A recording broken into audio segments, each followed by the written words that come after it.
O louvor é parte importante do nosso culto a Deus, e a Bíblia nos instrui sobre a liturgia do culto, todos os elementos que devem conter nele. Dentro desses elementos há os hinos espirituais.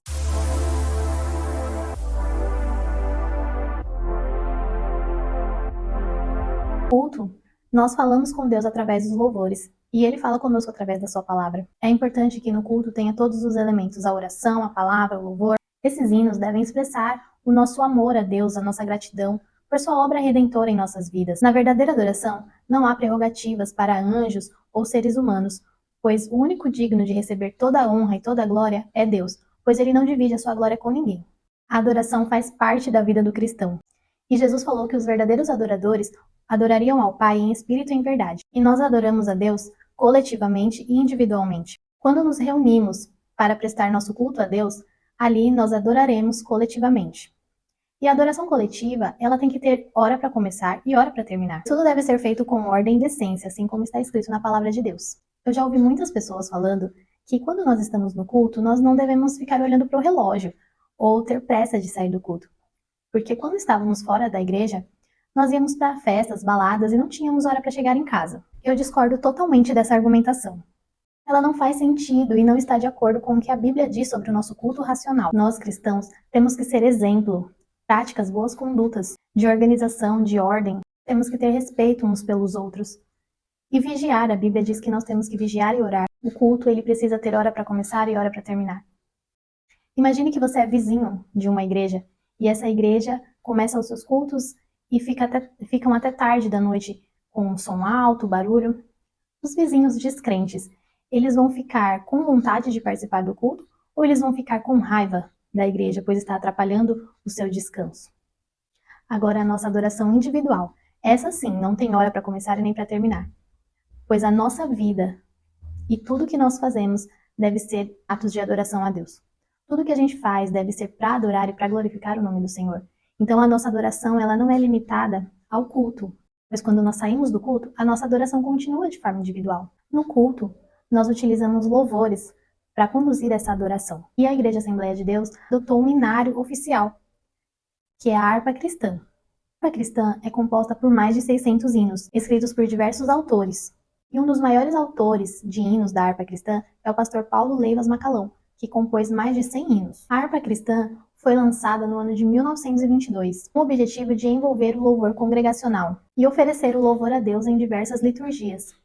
Essa é uma tradição que deve ser perpetuada. Não devemos deixar de lado esses louvores que tanto tocam a nossa alma, que expressam as obras de Deus. Quando nós prestamos atenção nas letras dos louvores da harpa, nós percebemos que são poesias, são poemas que falam sobre Deus, sobre a sua palavra, a sua obra, pois o louvor na igreja deve ser cristocêntrico e edificar a igreja. Os autores dos hinos da harpa eram pessoas comuns, pastores, missionários, pessoas envolvidas com a obra de Deus, que fizeram essas composições sem visar fama ou querer estar nas paradas de sucesso. Elas foram feitas para expressar aquilo que eles sentiam e as experiências que eles viviam com Deus. Então, eu quero compartilhar aqui com vocês algumas histórias por trás de alguns hinos bem conhecidos da nossa harpa cristã. O hino de número 456, A Fonte Transbordante, foi escrita por Frederick Arvid Bloom. Esse louvor é um testemunho impactante sobre a vida deste homem que experimentou a graça salvadora de Jesus. Frederick aceitou a Cristo por meio do evangelismo feito pelo Exército da Salvação de Chicago, nos Estados Unidos. E nesse mesmo grupo ele conheceu a sua esposa e se casaram. Porém, 2 anos depois, ela acabou falecendo. Mesmo depois desse golpe tão cruel da vida, ele continuou firme em presença de Deus e foi ordenado a pastor. 3 anos mais tarde, ele casou novamente. Tudo parecia estar bem, até que Frederick começou a esfriar na fé. Também se envolveu com militantes do Partido Comunista do seu país. Por influência desses colegas, ele acabou deixando o cargo de pastor, se desviou da fé e começou a beber. Ele se envolveu com tantas coisas erradas que acabou parando na prisão. Ele disse assim: "Eu me afastei de Deus, tornei-me amargurado comigo mesmo e com o mundo, e não menos importante, com meus colegas ministros, que olharam para mim com suspeita porque eu era membro do Partido Comunista." Agora, Frederick se encontrava sozinho na prisão, pois o seu casamento havia terminado. Então Bloom buscou a Deus e encontrou mais uma vez essa fonte do amor de Deus, aquela fonte transbordante mais profunda que o mar, sobre a qual escreveria. Ele ficou preso por alguns meses, saiu da prisão em 1917 e recebeu apoio de seus amigos e irmãos de sua antiga igreja, que o ajudaram a abandonar o vício em álcool. Então, no mesmo ano, ele escreveu o hino, que foi traduzido como A Fonte Transbordante. O hino Porque Ele Vive, número 545 da harpa cristã, foi escrito por um casal de músicos cristãos. No ano de 1968, houve uma grande mobilização estudantil na Europa, trazendo uma onda de liberalismo social no Ocidente, e foi vivenciando essa fase que o casal escreveu esse hino. E eles disseram assim: também era o fim dos anos de 1960, quando o nosso país estava passando por algumas grandes turbulências, com o crescimento da cultura das drogas e com a teoria de que Deus está morto, avançando no país. Era também o pico da guerra do Vietnã, e minha esposa Glória estava esperando nosso filhinho Benji. Lembro que pensávamos naquele tempo: este é realmente um pobre tempo para trazer uma criança ao mundo. Às vezes ficávamos muito desanimados com todas essas coisas, e então Benji veio. Nós já tínhamos 2 garotas, as quais amávamos muito, mas esse foi o nosso primeiro filho homem, e então essa mensagem veio a nós. Quão doce é segurar nosso recém-nascido, sentir o orgulho e a alegria que ele proporciona. Mas melhor ainda é a garantia de que essa criança poderá enfrentar estes dias de incerteza porque Cristo vive. E essa verdade animou-nos a declarar: porque Cristo vive, nós podemos enfrentar o amanhã e mantermos-nos de cabeça erguida e cheios da esperança que dá significado à vida das pessoas. Então, essa é a mensagem do louvor.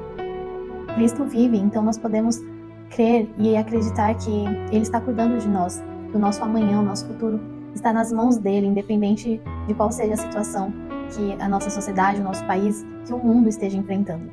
E o hino A Mão ao Arado, número 394 da harpa cristã, é de autoria da missionária Frida Wirgren, esposa de Gunnar Wingren, que foi um dos missionários responsáveis pela fundação da Assembleia de Deus no Brasil. Embora esses pioneiros estivessem aqui sob a direção de Deus, isso não os deixou imunes a perseguições, a problemas, dificuldades.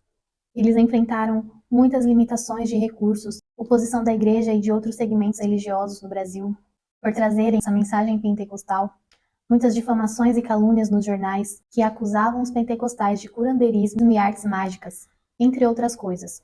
Tudo era desfavorável para eles, mas o que movia eles era esse coração missionário, esse desejo de espalhar o evangelho pelo mundo. Então, com toda essa inspiração, a missionária Frida escreveu esse poema, esse louvor, que diz que quem coloca a mão no arado precisa ser constante, que devemos estar sempre pensando em Cristo, olhando para Cristo, em oração e vigiando. E nós não devemos desanimar pela nossa cruz ser maior do que a do nosso irmão, porque a cruz mais pesada, quem levou foi Cristo. E isso deve nos trazer consolo, e ser como Jesus, perdoar aqueles que nos ofendem, e que todas essas aflições e todas essas perseguições não sufoquem a mensagem da cruz, porque quando você largar essa cruz, Jesus te coroará, e você vai se esquecer de todas essas tribulações, todos esses problemas, quando estiver no céu com Cristo, desfrutando da perfeita paz. Os louvores da harpa são perfeitos? Não. Mas há uma grande diferença quando nós comparamos os louvores da harpa com alguns louvores modernos, pois com o crescimento desse mercado gospel, os cantores têm se tornado estrelas, e a adoração coletiva parecem mais shows.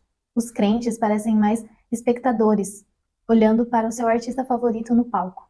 As composições, elas precisam ser comerciais, precisam vender, dar lucro. Infelizmente é isso que vemos. Não posso generalizar, mas muitas músicas hoje em dia não estão mais focadas em Cristo, na mensagem do Evangelho, mas sim focado no homem. Colocam o homem no lugar de destaque e que somente vem para massagear o ego, trazer emoções momentâneas. Que nós venhamos prestar mais atenção naquilo que a gente canta, aquilo que nós deixamos entrar no nosso coração. Às vezes a gente tira Deus do trono do nosso coração e nós colocamos outras coisas e nem percebemos. Então que a nossa adoração ela venha a ser genuína, que a nossa adoração venha a ser centrada em Cristo, que o nosso culto seja racional, tenha ordem, decência. E se você ainda não conhece os louvores da harpa cristã, eu te convido a procurar no YouTube e você vai ser muito edificado. E eu creio que eles vão falar muito ao seu coração. Deus abençoe, até o próximo vídeo, se Deus quiser.